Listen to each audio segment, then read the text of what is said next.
Oh, hello everybody. June 15th, it's Monday, and what a great Monday it is. I love Mondays. They're Yeah. not too bad, really. John McKay, not too bad, huh? I've got some great topics to discuss today. One has to do with, we're going to get an update on the KID and the water situation. I've been a good Irrigating. boy. A lot of people have, I think. We're going to find out how well that compliance is going. And secondly, we're going to be talking to Sandra Wilson about travel to Cuba. She has been there, and I think it'll be very, very interesting what she has to say. But before we get started on that, I want to remind people, hey, I'm still trying to find a couple of partners to do some police ride-alongs so that you will come on the show and talk about it with me and tell me what you have observed. I'm going to do it too, and a lot of the police departments around here have you fill out this application form and everything.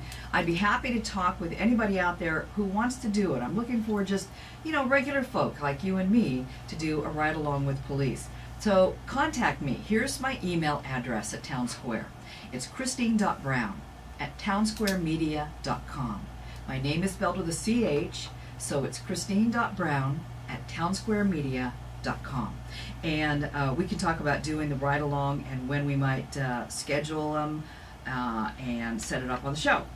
All right, first up here today, I also want to invite people, come on, if you've got questions about the drought and what's going on and your watering schedule and everything, now's the time to get them answered. You can call in 547-8726. And Seth Defoe is here from KID, and he will take on every question, I'm sure of it. Seth is the Land and Water Resource Manager for the Kennewick Irrigation District. Seth, thank you so much for showing up today, huh? Yeah, thank you for having me. Good.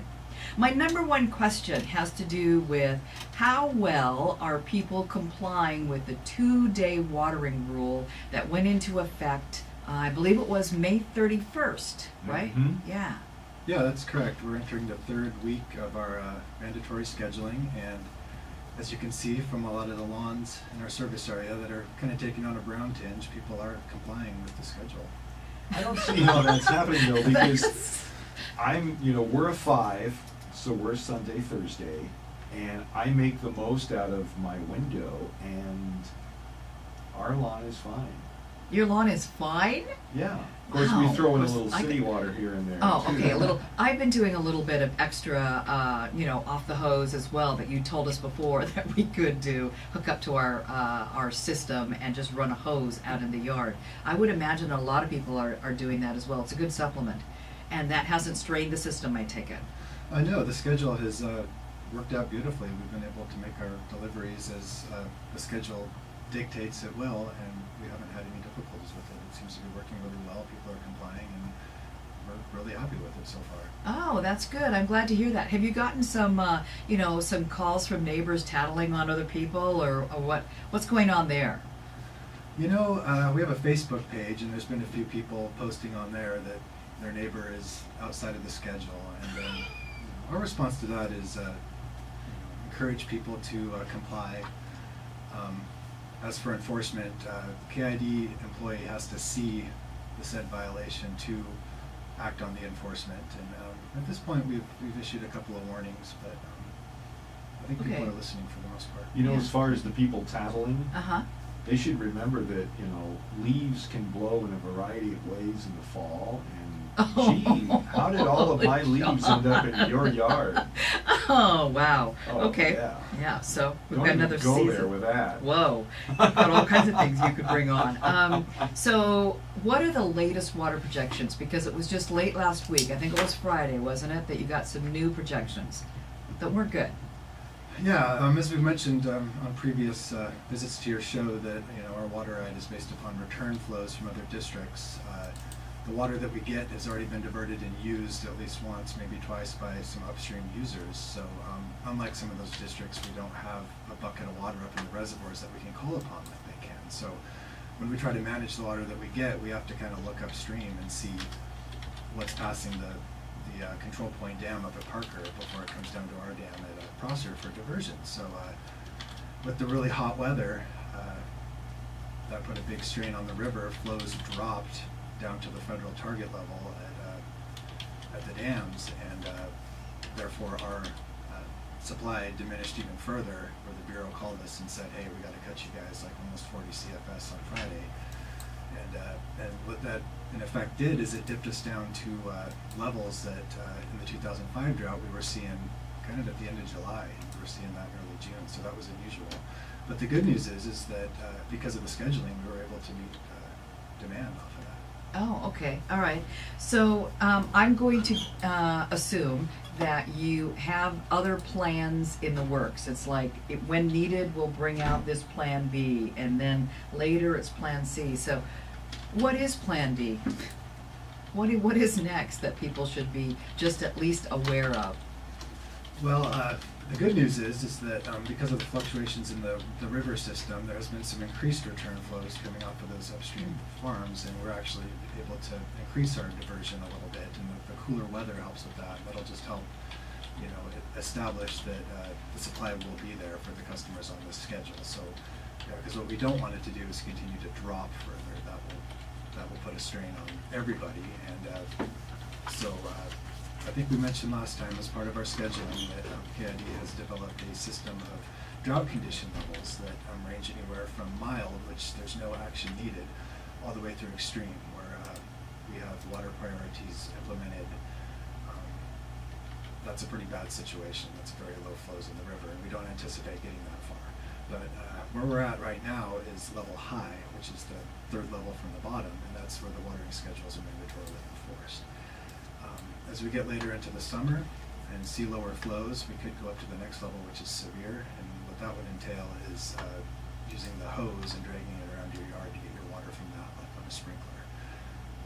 So complete elimination of underground sprinkler systems and automatic systems?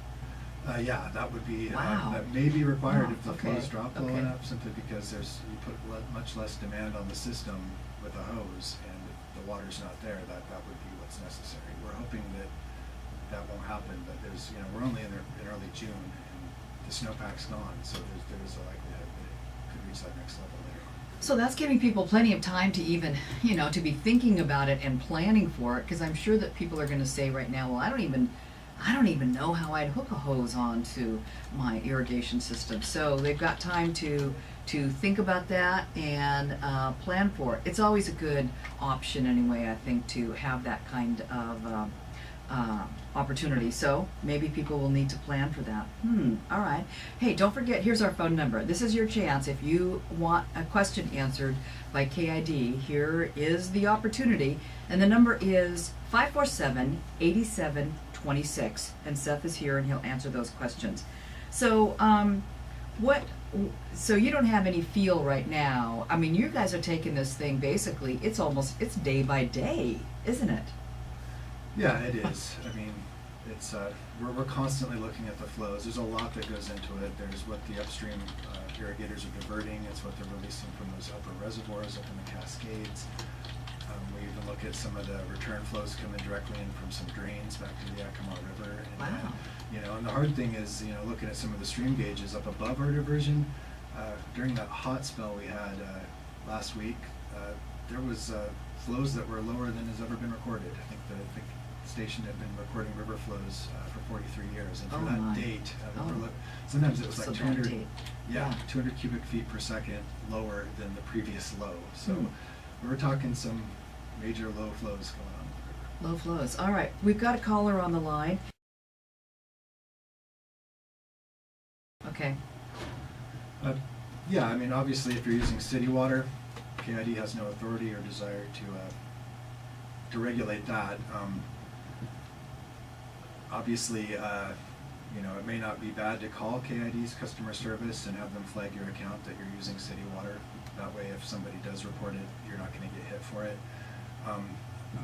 And the thing with the neighbors that's interesting, I wasn't here in 2005 for the last drought, but I have heard stories from people that were, how there was people watering their lots with well water, and they had these beautiful green lawns while everybody else had these browner lawns because they weren't getting the water, and these people were getting like hate mail thrown at their house. Yes. And so that's unfortunate. We don't want that to happen, but it would be helpful, if you have a good relationship with your neighbors, to let them know that you're doing that. I even heard some people in 2005 put signs in their yard that said, my lawn is green because of well water. I'm not kidding. Oh, that's interesting. Yeah.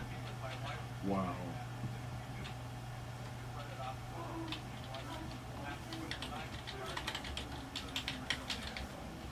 Yeah, so maybe that's a good idea. All right, Frank, thanks a lot. We have another call, so let's go ahead and add that person to our conversation too. Hi, you're on the air now. How about a first name? Hello. Hi.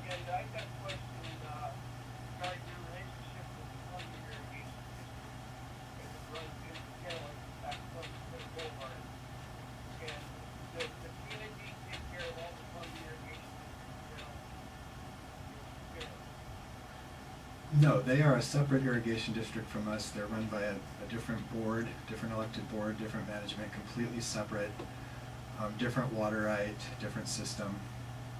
They do carry some of our water for us, about 6 CFS to deliver to some urban areas within Kennewick. We pay them for that, so that payment helps maintain their canals, but we don't directly have anything to do with managing that system. The reason for that is that that water they carry for us, I believe it serves 4 different areas, and 3 of them are right in that area you speak of. East of Columbia Center Boulevard, we have 3 pressurized service areas there where we have pump stations that draw that water out of the CID canal, and that's what you're seeing is KID employees out there maintaining those pump stations on that canal. All right. Hey, thanks for your call. I appreciate that. And all the irrigation districts around here are in kind of a similar situation. But you know, I gotta tell you, I was in Yakima over the weekend on Saturday, and one of my friends said, "Well, we don't have any restrictions in Yakima. What's the deal with that? Why are they escaping that for the time being?" Well, Yakima has obviously different water rights than we have. I mean, there's some people in the Yakima Basin that aren't being curtailed because they have senior water rights, and water rights in the West are first in time, first in rights. So those that establish their water rights early on usually are able to take their full amount even in a drought. And it's a very, very, very severe drought. It's theoretical that there just wouldn't be enough water available to meet their demands. But at this point in time, there's enough water to meet the senior water holders' demands, and then there's some water to meet the proratables, which includes KID, and then there's no water to meet the completely junior post-1905 users, so they're completely shut off. So what little I do know about Yakima, the city of Yakima, is they have some senior water rights and some proratables, so apparently they have enough where they don't need to curtail it this time. Mm-hmm. But nobody's going to voluntarily curtail so that the water is shared. I guess that's what I'm hearing also. Well, you know, there are, conservation is always important, Yeah. whether it's involuntary or more formal. There is federal legislation that started conservation plans in the Yakima Basin that did save water. That water, however, does not become available when it's put back in the river to be diverted for use. It goes to in-stream flows for fish. Okay. So, what else should we know? What else is your office trying to communicate to people? I mean, I think you guys have done a really good job of laying out the number system.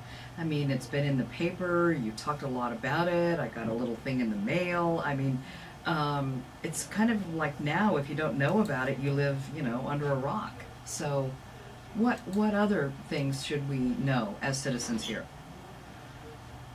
Well, I mean, we are trying to get the message out. It's helpful when people, through social media, maybe pass something along to somebody that may not have seen it. That's helpful to kind of spreading the word.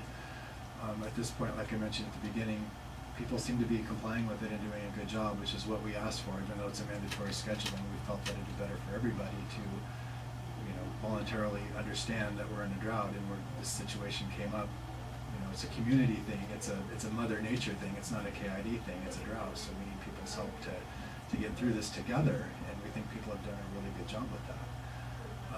I guess one thing that I would mention is that KID is working to try to fix this in the future. Now, we can't put more snowpack in the mountains, and we can't create more water, but I think we mentioned in previous times here that if we were able to electrify our pumps at Chandler, which puts water in the head of our canal, we wouldn't be seeing the reductions we see now, because those target flows could be met by the drive water that we have to use right now to run the hydraulic pumps. So that's something we're working with the federal government to get done, hopefully in the next 5 to 10 years, to prioritize that. It's already been authorized by Congress, so we're working very hard to rally support for that. And you know, it'd be helpful if, you know, KID customers that are concerned about this sort of situation, you know, they might want to call their senators or congressmen and say, hey, this Chandler electrification sounds like a good thing for our community. All right, yeah. What you're saying is if you have a system outage, if there's a breakage in your local system or a problem with the pump, you get shut off so those repairs can be made. And if your watering day happens to fall within that window of shutdown, that does create difficulties. That is that's something that we're talking about what to do about. I mean, at this point, we've been telling people like, yeah, sorry, it's really tough because the way that the schedule's set up, it really people have to stick with their assigned days because it has to do with operations of keeping the canals full of water. And so if we go away from that and load the system like that with those extra customers that miss that day, that could cause additional difficulties for everybody else. But that's definitely something we're looking into to see, because I mean, there could be some flexibility into that moving in. Yeah, that's a great question that we actually get quite often, and it's very pertinent to the current situation that we're in. Quickly on Chandler, you're correct that will not create new water, but the problem is it's our hydraulic pumps. They're very efficient in a full water year, and they're very inexpensive to run because you're using water to drive the pumps to put other water into our canal. And why that's a good thing in a drought is that it will that drive water isn't needed anymore, but there are federal target flows that have to be met, so simply that drive water can be used to meet those federal targets, and we'll have our diversion on top of that. Now the Columbia River is a very complex issue. There appears to be a lot of water flowing down it. I'm sure many people see that as they look at it or drive over it. You know, KID has a outstanding water permit to supplement our supply with new water out of the Columbia River. That permit was filed in 1990, and it actually was issued for a time, but it was appealed and it's tied up in the courts. The state of Washington's position right now is that there's no additional water to be taken out of the Columbia River, despite the large volume moving down it, so that the state's not issuing new water permits out of the Columbia. The only way you can get water out of the Columbia is to mitigate through replacing every bucket that you take out with an additional bucket, so that's very difficult to do and expensive. You have to find a willing seller to sell you their water rights to be able to use it. However, we're continuing to look at it. We're holding on to that permit, and you know, we'll continue to work it and see if there's any possible way in the future to get water out of the Columbia. Another thing is cost is a very big deal. The Chandler electrification should only be around $30 million, whereas if you're building a new pump station in the Columbia River and having to do the engineering necessary to retool the KID system to accept it, I mean, that's $130, $150 million project, maybe more than that. It's many times more expensive to build a pump station. It's very, very complicated, but what we've learned today is that people are doing a good job of complying, and I think that's really good news.